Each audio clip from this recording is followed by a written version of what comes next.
ፀጉራችሁ በዚህ መልክ ፍፍትና ያማረ ወዛም ፀጉር እንዲኖራችሁ የምትፈልጉ ከሆነ በእውነት እንደዚህ አይነት ቻሌንጆች ሲጀመሩ እንዲህ አይነት ነገሮች ስታዩ ለአንድ ወር ለሁለት ወር ያህል መጠቀማችሁን እንዳትረሱ ማለት ነው። ዛሬ የምለግስላችሁ የቅርንፉድ የሮዝመሪ የአውጋር ቅጠል ጥቅሞችን ነው ማለት ነው። ውድ ቤተሰቦቼ እንኳን ደህና መጣችሁ ብያለሁኝ። አዳዲስ የምትመጡ ሰብስክራይብ ማድረጋችሁን ላይክ ማድረጋችሁን አትርሱ ማለት ነው። እናንተን አይጎዳም፣ ለእኔ ግን ይጠቅመኛል። ነባር ጓደኞቼ ግን ሁሌም አብራችሁ ስለምትሆኑ እጅግ በጣም ነው የማመሰግነው። እግዚአብሔር አምላክ ሀገራችንን ሰላሙን፣ ፍቅሩን፣ አንድነቱን ያምጣልን እላለሁኝ። እንግዲህ ወደ አሰራሩ ከመግባታችን በፊት ማንኛውም ነገር ስትጠቀሙ አንዴ ሁለት ጊዜ ተጠቅማችሁ ለውጥ እንደማታመጡ ከዚህ በፊት ተናግሬያለሁኝ።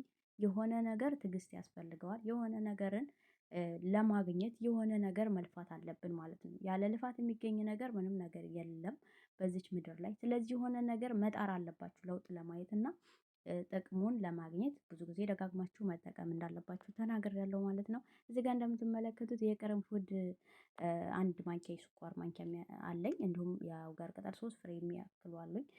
የአበባ ቅጠል ወይ ደግሞ የደረቀ አበባ ቅጠል አለኝ። ሮዝመሪ የደረቀ ሮዝመሪ አለኝ። ፍሬሹም ካላችሁ ፍሬሹም መጠቀም ትችላላችሁ እናንተ ያላችሁን።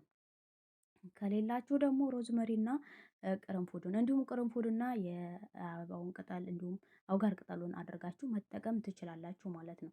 ውሃ አንድ ብርጭቆ ውሃ አለኝ። እናንተ የሚበቃችሁን ያህል ማዘጋጀት ትችላላችሁ። ሌላ አብሽ፣ ጥቁር አዝሙድ እንዲሁም ሌሎች ነገሮች ካሏችሁ መጨመር ትችላላችሁ። ለፀጉር ተስማሚ ነው ተብሎ ከዚህ በፊት ካያችሁት ከፖስትኩላችሁ ሌሎች ቦታም ካያችሁት ጨማምራችሁ መጠቀም ትችላላችሁ። ግዴታ አንድ ሰው ያለውን እናንተ ጋር መኖር አይጠበቅበትም ማለት ነው። ስለዚህ በዚህ መልኩ ውሃ ላይ አንድ ብርጭቆ ውሃ ካደረኩ በኋላ ውሃ ላይ ለ5 ለ10 ደቂቃ ያህል እጥደውና አፈለዋለሁ። ወይ ደግሞ እናንተ በፈላ ውሃ ዘብዝፋችሁ አሳድራችሁት 24 ሰዓት ተቆየ በኋላ ልክ በዚህ መልክ ይሆንላችኋል ማለት ነው። ይሄ ማፍላት እንትን የለውም ካላችሁ ጊዜ ምናልባት ወይ ደግሞ ወጥ ቤት የማትገቡ ሰዎች በፈላ ውሃ ከፍላችሁ በብርጭቆ በዘብዝፋችሁ ጠዋት ላይ መጠቀም ትችላላችሁ ማለት ነው። እዚህ ጋር በምታዩት ከረሩ እንግዲህ ቀይ ሆኗል፣ ደም መስሏል። እሱም የአበባው ቅጠል ደረቁ ለሻይ ነው የሚጠቀሙት ነጮች ለሻይ ይጠቀሙታል። እንዲሁም ይሄ ደም ማነስ ምናምን ላለባቸው እንደዚህ አይነት እቃዎች ስለሚጠቀሙ እኛ ደግሞ ፀጉራችን ውስጥ ለፀጉር መፋፋት እንዲሁም ፀጉራችን እንዳይበጣጠስ ፀጉራችን ባለው እንዲቆይ ፀጉራችን እንዲያድግ ያደርጋል። የደም ስራችን እንዲንቀሳቀስ ያደርጋል። የአውጋር ቅጠል እንግዲህ እንደምታዩት ለዶሮ ነው የሚጠቀሙት ነጮች። ዶሮ ላይ ዶሮ ሲጠብሱ ዶሮ ሲቀቀል ለጠረኑ ቆንጆ እንዲሆን እዛ ላይ ይጨምሩታል። እንዲሁም ለፀጉርም ይጠቀሙታል። ፀጉራቸውን እነሱ ፀጉራቸው ወዙ በጣም ነው የሚያምረውና ለፀጉር ወዝን ያሳምራል፣ ባለበት እንዲቆይ ያደርጋል ማለት ነው። የቅርንፉድ ውሃ እንግዲህ ብዙ ጊዜ ተናግሬያለሁ። ሮዝመሪ እና ቅርንፉድ ከቤታችሁ አትጡ ሴት ከሆናችሁ ብዬ ተናግሬያለሁኝ።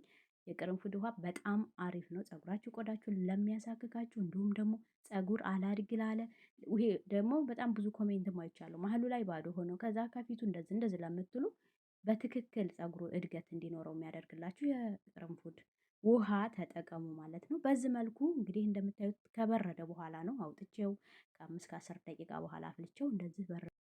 በዚህ መልኩ እንደምታዩት ሮዝመሪውም ቅርንፉዱም ሁሉንም የሁሉንም ውህድ የያዘልኝ በደንብ ወጥቶለታል ማለት ነው። ይኸው እንደምታዩት አብሽ በዚህ ላይ ብትጨምሩበት እንዲሁም ሌላ ተልባ፣ ሩዝ እየፈለጋችሁትን መጨመር ትችላላችሁ። ተልባ እንዳይለድልድባችሁ ትንሽዬ ተልባ ያው ልድ ነው የሚለው ለተልባ እንደምታውቁት እና ፀጉርን ያፋፋል፣ ፀጉርን ያሳድጋል። ይህንን ቢያንስ ለአንድ ሳምንት ብትጠቀሙት ለአንድ ሳምንት መቆየት የሚችል ነው። ውሃ ነው፣ ምንም ችግር የለው። ፍሬጅ ብታደርጉት ባታደርጉትም ምንም ችግር የለውም። በዚህ መልኩ ስፕራይት ውስጥ ተጠቀምኩኝ ማለት ነው። እናንተ በባላችሁ ነገር ፀጉራችሁ ላይ ረጭታችሁ ለማሳጅ ለማድረግ በሚመቻችሁ ነገር ብቻ ፀጉራችሁ ላይ ስትጠቀሙት እንደ ውሃ ዝፍቅ እንዳይልባችሁ ስፕራይት እንደዚህ አይነት መርጫ ቢሆን ይመረጣል። ለምን ማሳጅ ለማድረግ ውስጡን ስለሆነ ማሳጅ ማድረግ ያለባችሁ።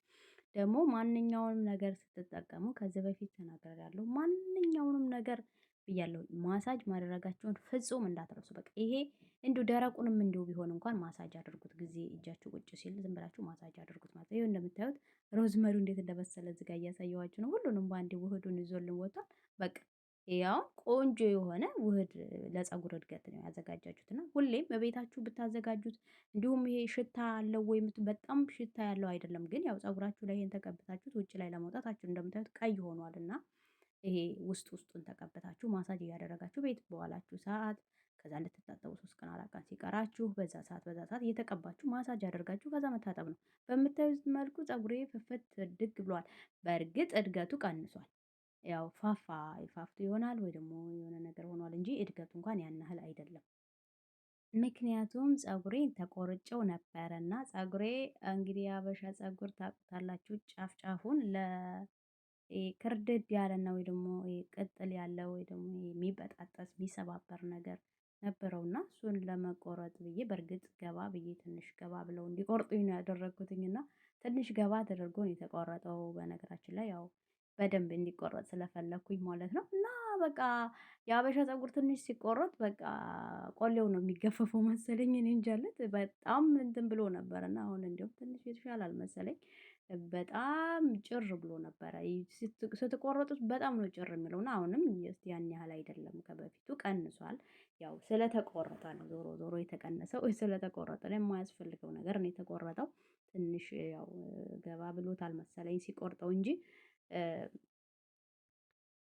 እንደምታዩት ነው እንግዲህ ከግራ በኩል ያለው ከዚህ በፊት የነበረው ነው። ግን ቢሆንም ያ ትንሽ በማለስለሻ አንዴ ሁለቴ ይሄ በሰፊው ማለስለሻ ማለት ነው በማበጠሪያው በሳት ነካ ተደርጓል ማለት ነው። ይሄንኛው ግን ጀስት ፀጉሩ ራሱ ነው አሁን ላይ ያለው ነው ማለት ነው። ግን ያው ቁመቱ እዩት አይገናኝም ጀስት ብዛቱን አይ ዶንት ኖ አላውቅም። ምናልባት ይሄንኛው ስላልተለሰለሰ ይሁን አይ ዶንት ኖ ብቻ ግን እንደዚህ ነው ጀስት የኔ ፀጉሩ ዞሮ ዞሮ የሆነ ነገር ሲነካው የሀበሻ ፀጉር ቡኒ ነገር ይላልና ያው ስትቆረጡት ትንሽ እንዳትደነግጡ ለማለት ነው እንጂ ምንም አይደል። ፀጉር ዞሮ ዞሮ ይመለሳል።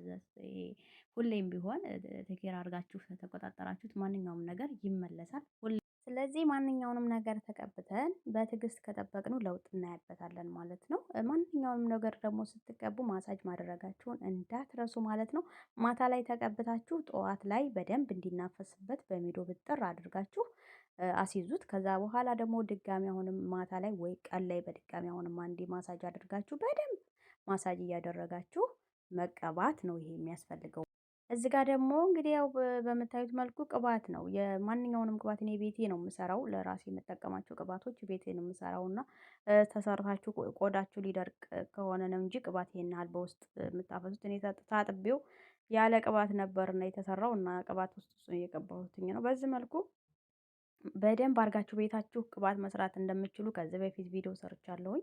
አሁንም ሰሞኑን የምለቅላችሁ ቆንጆ ቪዲዮዎች አሉ። ያው የጊዜ ጉዳይ ነውና እለቅላችኋለሁኝ ማለት ነው። ቤተሰቦቼ ላይክ ማድረጋችሁን እንዳትረሱ። በሌላ ቪዲዮ እስከምንገናኝ መልካም ጊዜ